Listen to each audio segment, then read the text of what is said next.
결론을 말하면 용산에 투자를 하고 싶은데 네. 지금 최근에 한 4군데 정도를 본 것 같은데 네. 이 4군데 중에 어디를 투자하면 좋은지 아니면 또 네. 더 좋은 입지를 가진 지역이 있을까 이게 궁금하신 거죠? 네, 선생님, 저는 근데, 네. 제가 지금 근생을 말한 건 뭐냐면, 제가 10월 달에, 네.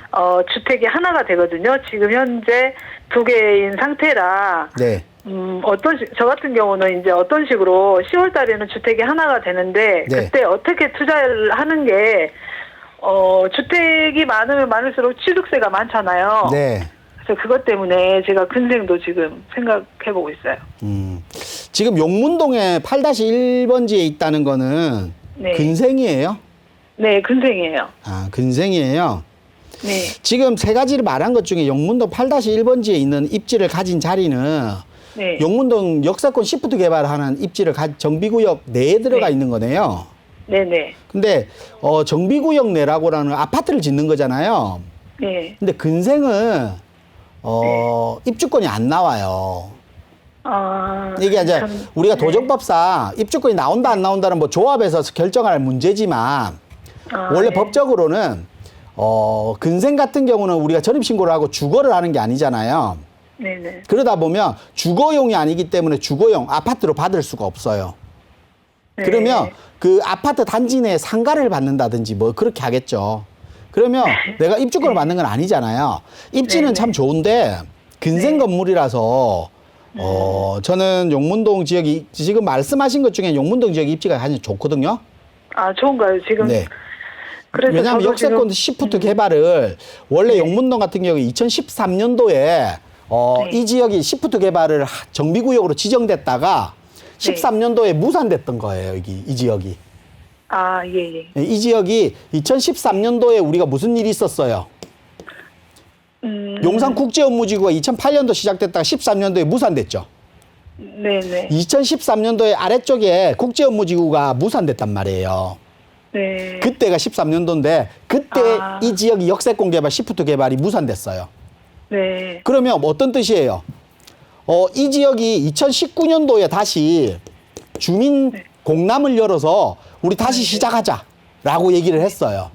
네네. 그러면 뭐 때문에 다시 이 얘기가 나왔냐면 우리 2019년도에 국제업무지구가 다시 개발된다는 얘기가 또 나왔잖아요. 네네, 그쵸. 그러면 국제업무지구와 연계해서 개발하겠다라는 게 용문동이에요. 아. 그러면 네. 국제업무지구가 생각하신 대로 될까요? 안 될까요? 될 것 같아요, 저는. 그럼 되면 용문동도 되겠죠. 네, 같이 되는 건가요, 그러면? 지금 제가 개발이? 말씀드렸잖아요. 뭐 그게 같이 된다라고 확정돼 있는 건 아니지만 네네. 13년도에 정비구역이 해제됐어요. 국제업무지구도 해제됐어요. 네네. 다시 19년도에 국제업무지구가 가시화되면서 19년도부터 다시 주민 공람을 열어서 설명회 열고 동의서 구해요. 네. 어떤 의미겠어요? 같이 연계해서 개발한다는 겁니다. 그래서 선생님, 그러면 이거는 이 예. 지역을 종상향을 해서 결국은 네. 높게 짓겠다는 거예요. 높게. 네네. 높게 지어서 높게 지은 만큼은 임대로 돌리겠다는 거예요. 그러니까 네네. 공공 재개발하고 같은 말이에요, 거의. 그래서 이렇게 개발하겠다라는 계획안이 지금 지금 주민 공람도 열고 뭐 하고 있는데 제가 네네. 근생이기 때문에 네, 그래서 고민이에요.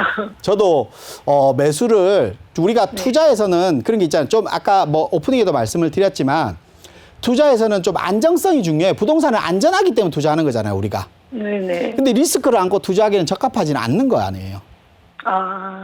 그래서 제가 볼 때는 아까 이 지역보다는 이촌이동 같은 경우가 우리 아래쪽에 네. 국제업무지구 아래쪽에 우리 시범 증산 아파트가 있는 이쪽 라인이 이촌이동이잖아요. 네네. 한강변 라인. 이쪽 라인에 제가 볼 때는 뭐 저층 아파트인 것 같아요. 뭐 신성 아파트라든지 주변 지역의 저층 아파트인 것 같은데요.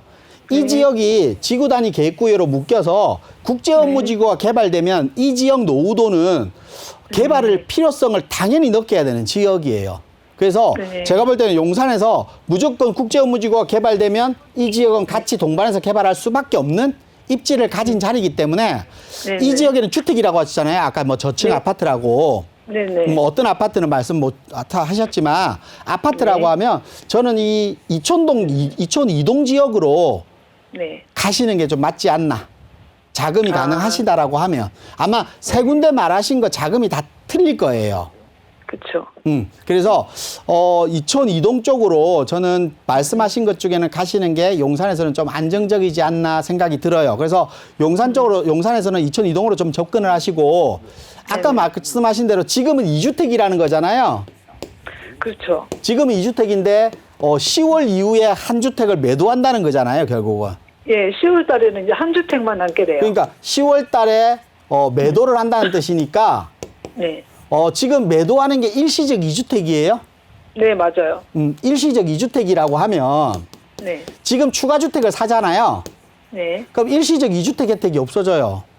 맞아요. 없어져 버려요. 없어져요. 그래서. 네, 그래서 비과세가 또 없어져요. 지금은 아무리 용산이 좋고 해도 네. 이 일시적 2주택의 세금 부분을 제가 뭐 계산을 해보고 이렇게 할 수는 없잖아요, 지금. 그래도 네. 이걸 아깝게 생각한다는 게 결국은 이게 다 양도세가 있다는 거잖아요. 네, 네. 그 양도세 맞아요. 부분을 뭐 1억이 살리는 게 됐든 나아요? 2억이 네. 됐든 3억이 됐든 얼마인지는 모르겠지만 뭐 네. 못해도 매덕은 될 거 아니에요. 최근에 부동산가이 많이 올라서. 네. 맞아요. 그럼 용산이 그거 몇 개월 참는 동안 매덕이 더 오를까요? 네, 네. 무슨 말인지 아시겠죠? 네, 네. 지금 네. 세금이 더 중요해요. 그래서 선생님, 그러면 일시적 2주택 혜택을 받고 네. 매수하시는 게 근생을 위험하게 매수하시기보다는 네. 혜택을 보고 하시는 게 어떨까? 이렇게 판단되니까 그렇게 다 정리해 정리하고 드릴게요. 나서 천천히 그러면 이제 내후년이라도 그때 가서 해라. 내후년에 10월달 이후에 하시면 되잖아요. 아, 올해 그게 10월달 이제 아니에요? 올 10월에 한 주택이 남는데 그 네. 한 주택이 이제 1년 후에 비과세거든요. 그러면 올 10월달에 매도하는 게 아니에요? 올 10월에 하나 매도하고 네. 하나 정리되고 한 개가 남잖아요. 예, 그 한 개가 내년에가 비과세예요. 아, 지금 한 주택이 그러니까 일시적 2주택 비과세 혜택을 일시적 2주택을 못 받는 거고 한 주택을 남았잖아요. 10월 달에 네. 매도하시고 나면 예, 그죠. 그럼 하나만 남죠. 1주택이 남으면 우리 네. 1주택은 거주주택일 거 아니에요. 아니에요. 거주를 해야 될 것 같아요. 이거 네. 그러니까 1주택 거주하실 거잖아요. 네. 그럼 거주하시면 이때 주택을 매수하시면 네. 우리가 흔히 말하는 임대사업자 등록이라든지 이런 등록을 하는 게 있잖아요, 혜택이. 네네. 그때는 바뀔지 모르겠지만 지금은 있어요. 그러면 이걸 등록하면 거주주택 비과세 혜택 받을 수 있잖아요. 네. 그러면 사셔도 되는 거잖아요. 그래서 네네네. 그런 부분들은 그때 한번 다시 전화 주셔서 꼼꼼하게 체크하시면 될 것 같습니다. 이 근생은 절대 만약에 샀다 하더라도 얻는 파는 게 좋겠나요, 그러면? 근생이라고 무조건 적은 건 아니에요. 제가 첫 마디 그랬잖아요. 네. 조합에서 지정하는 부분. 그러니까 도정법에 나와 있는 것보다 조합에서 관리하는 것들이 훨씬 더 큽니다. 조합에서 그걸 인정하느냐 못하느냐 부분도 한번 따져야 되기 때문에 무조건적으로 움직이지 마세요. 제가 선생님, 안전하게 그러면- 리스크를 덜하기 위해서 말씀을 드린 거고 만약에 뭐 시청자뿐만 아니라 방송 시청하시는 분들 중에 근생을 가지고 계신데 나 네. 근생이니까 무조건 입주권이 안 나오겠다라고 해서 무조건 매도할 이유는 없고요. 네. 조합에서 그걸 확인을 하시면 돼요. 어떻는지. 확인해가지고 네. 가능성이 그래서 없을 것 같으면 네. 정리해버릴까요, 그러면? 그게 맞을 것 같습니다. 이렇게. 좀 가능성이 있을 것 같으면 가져가고요. 네, 그 부분은 확인을 좀 해보시고 움직이는 게 맞고 네. 매수하시는 네. 분들은 그런 리스크를 안고 매수할 필요가 없잖아요. 아닌 것도 충분히 있는데. 그러니까요. 그렇게 해서 안전하게 투자하는 게 맞습니다. 이렇게 네. 정리해 드릴게요. 네, 감사합니다.